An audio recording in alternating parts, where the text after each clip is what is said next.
Hello everyone, my name is Sydney Edwards. I'm a public information officer for the Aurora Police Department, and on behalf of the department, I thank everyone for joining us here today. Now, there are a few reasons why we're holding this news conference. One of those reasons is because we are seeing an uptick in youth involved in crime in our area. We see the messages from community members when an incident happens. Some say, "This is too much. What can we do to change this? Why is this happening again?" We too share these concerns, and it's something our department is working on combating. Now, another reason that we're here today is to share the life of Phoenix Day. Phoenix was 13 years old when his life was taken from him, and it is with your help and the help of our community that his family will find some peace, some justice to this. Today you'll hear from Detective Nicholas Lesnansky on the case. Tabitha Denny, Phoenix's mother, will talk about her son and the life he lived with her daughter Sierra alongside her. And Investigation Division Chief Mark Hildebrand will talk on behalf of the department. After that, we will open it up for some questions. Detective?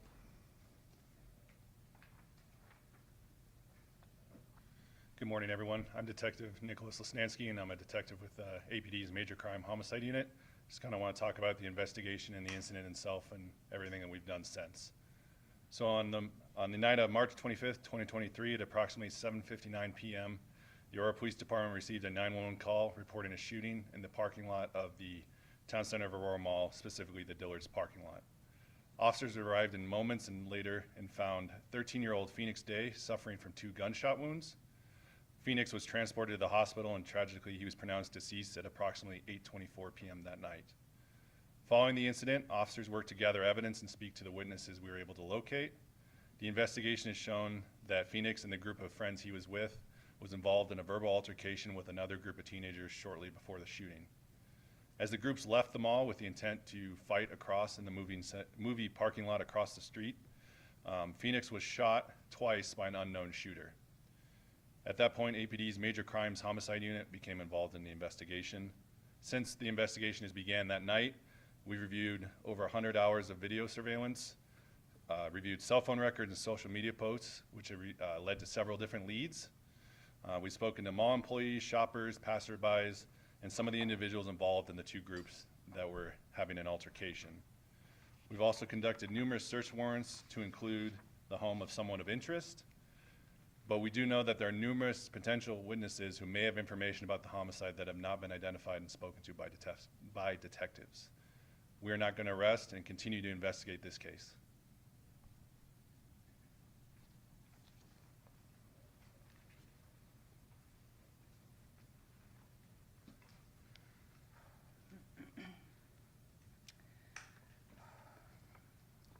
Hi, my name is Tabitha Denny, and I am Phoenix's Date's mother. I want to say a little bit about my son and the kind of person he was before he was taken from us.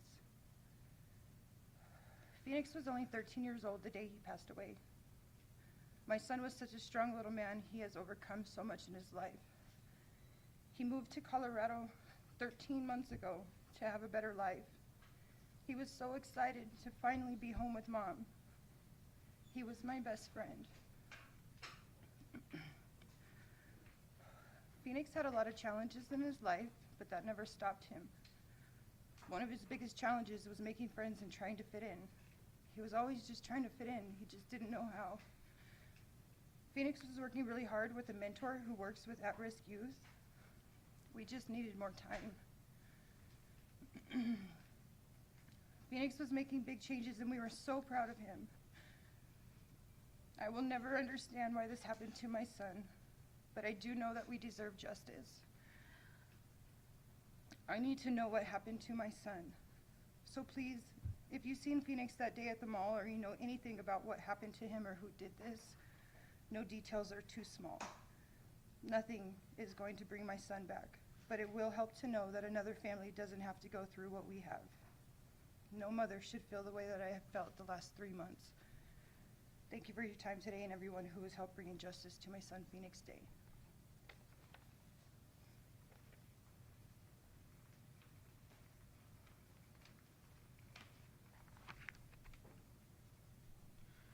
Good morning. My name is Mark Hildebrand. I'm the Division Chief over investigations for the Aurora Police Department. Today, I will be speaking on behalf of the police department. First, I want to thank the media for being here to get this information out to the public. I want to thank Metro Denver Crime Stoppers for providing a reward for this case. I also want to thank Tabitha for coming up here and showing such bravery, courage, and strength by sharing Phoenix's story and asking for the public's help in getting answers in this case. I can't imagine the pain of the family is going through, and not having a resolution to this case makes it that much harder.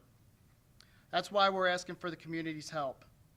In the wake of this tragedy, the Aurora Police Department's Major Crimes Homicide Unit has been working tirelessly to find the suspect and get justice for Phoenix and his family. We're at a point now where we need the public's help. We want to give Phoenix's family some peace by bringing this case to a close and finding who was responsible for Phoenix's murder. If you have any information at all, we're asking that you do contact Crime Stoppers and provide that information. Crime Stoppers is offering a $4,000 reward for information in this case, and we're asking the public to step forward, and if they have any information, please call that tip line, which makes them eligible for the reward, and provide information on this case. We're asking the public to stand against violence. Youth violence is a crisis in America today, and the first step forward is the public partnering with law enforcement to help us resolve these kinds of cases that need their help, that need the public's help to do that.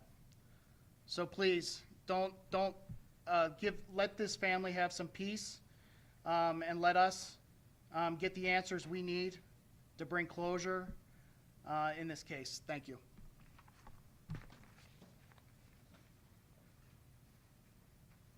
We're opening this up now for questions. What are some of the biggest challenges in investigating a case like this?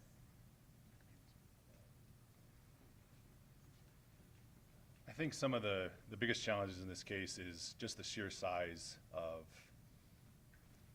obviously it took place in the Dillard's parking lot. That's a big scene in and of itself. It's a busy Saturday night.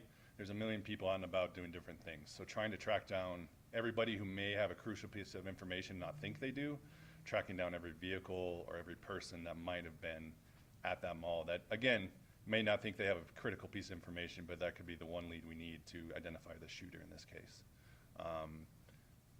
Again, over 100 plus hours of video surveillance we have to review, social media posts from people just taking a selfie and might have something in the background that might be critical to us. There's hundreds of different things we could potentially be looking at. And again, that's why we're asking for help from the public.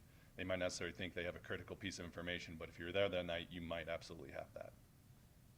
So. Any other questions at this time? Thanks. You mentioned that you're seeing an uptick in youth crime. Are there any recent statistics that you could share quantifying that? That's a good question. We have actually reached out to our stats team. They're still working on compiling more information up to this date. When it comes to violent crime, on our last statistics, that was up, I think it was 2.5%. There are some crimes, of course, that are down, and I know you've all heard us say that crime in general has been down. That is true, but if you're like us, you're seeing the same cases that we are, you're seeing the messages that we're getting, and it just seems that this is happening too often right now. And one more question. I know you said that there were two groups involved in this altercation where Phoenix was shot. At this point, would the police department characterize either of those groups as a gang or a hybrid gang? We would not characterize that at this time.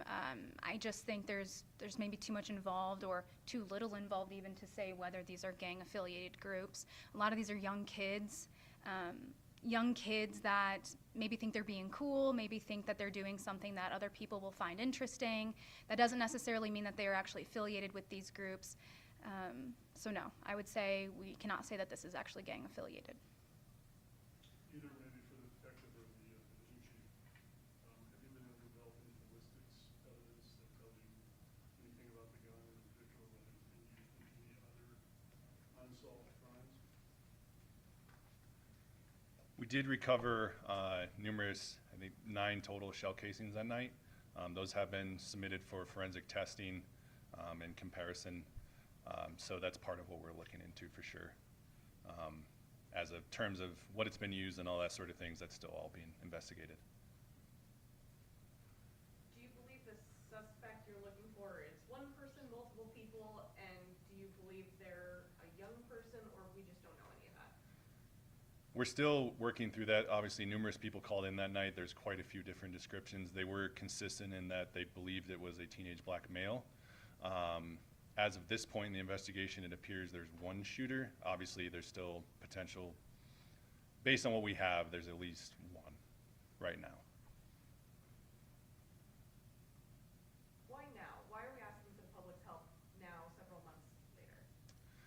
Again, a lot of that, I think, just has to do, again, with sorting through the different, the large amount of evidence that we have and determining what has relevance, what has value, trying to locate people that can be located, verifying their information and their experiences that night.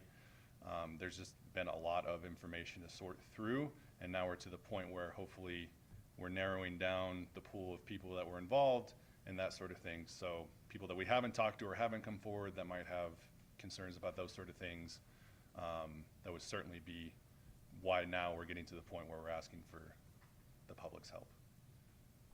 Are the people pictured in the Crime Stoppers bulletin the only people that you're looking for that you think may witness this, or do you know of others? We're looking for anybody that potentially could have witnessed this, whether this specific group was one of these are members of the group that had the last kind of verbal interaction with Phoenix and his group. So again, we've only been able to identify a couple of those people and speak to them. Based on the video, they're clearly in the vicinity of the incident when it happens. So their experiences and what they saw that night would be huge in us helping hopefully solve this case.